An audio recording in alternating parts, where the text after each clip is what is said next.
Hello friends, പുതിയൊരു വീഡിയോയിലേക്ക് സ്വാഗതം. ഇന്ന് നമുക്ക് നല്ല ടേസ്റ്റി ആയിട്ടുള്ള ചക്കക്കുരു മാങ്ങാക്കറി ഉണ്ടാക്കി നോക്കിയാലോ? എങ്കിൽ നേരെ വീഡിയോയിലേക്ക് പോകാം.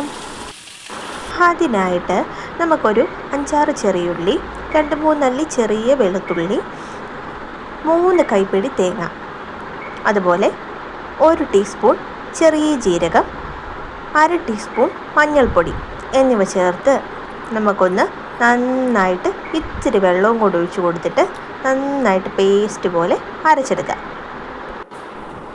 ഇനി നമ്മൾ ക്ലീൻ ചെയ്ത് വെച്ചിരിക്കുന്ന ചക്കക്കുരു എല്ലാം കൂടെ ഒരു കുക്കറിലേക്ക് ഇട്ട് കൊടുക്കുക. അതിലേക്ക് ആവശ്യത്തിന് വെള്ളം ഒഴിക്കുക. ഒരു വലിയ പച്ചമുളക് നടുകെ കീറി ഇട്ട് കൊടുക്കുക. അതിലേക്ക് കുറച്ച് ഉപ്പ് കൂടി ചേർത്ത് കൊടുക്കുക. 1/2 ടീസ്പൂൺ മഞ്ഞൾപ്പൊടി, 1/2 ടീസ്പൂൺ മുളക് പൊടി, പിന്നെ നമ്മൾ എടുത്ത് വെച്ചിരിക്കുന്ന മാങ്ങ കൂടി ചേർത്ത് കൊടുക്കുക. ഇത് നന്നായിട്ട് ചനച്ച മാങ്ങയാണ്, അപ്പോൾ അതിനൊരു ചെറിയ മധുരവും കൂടെ കാണും. എന്നിട്ട് നമുക്ക് കുക്കറിലേക്ക് ഒരു 3-4 വിസിലടുപ്പിച്ച് നമുക്ക് വേവിച്ചെടുക്കാം.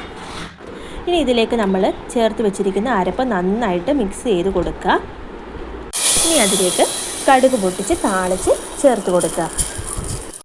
ഇപ്പം നമ്മുടെ കുറുക്കിയ ചാറോട് കൂടിയിട്ടുള്ള ചക്കക്കുരു മാങ്ങക്കറി ഇവിടെ റെഡി ആയിട്ടുണ്ട്. അപ്പം എല്ലാവർക്കും അറിയാവുന്ന ഡിഷാണ്, എങ്കിലും ട്രൈ ചെയ്ത് നോക്കിയിട്ട് ഫീഡ്ബാക്ക്സ് അറിയിക്കാൻ മറക്കരുത്. അതുപോലെ ആദ്യമായിട്ട് എൻ്റെ ചാനൽ കാണുന്നവരുണ്ടെങ്കിൽ സബ്സ്ക്രൈബ് ചെയ്യുക.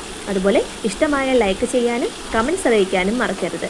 അപ്പോൾ അടുത്ത വീഡിയോയുമായി വീണ്ടും കാണാം. അതുവരേക്കും ബൈ ബൈ.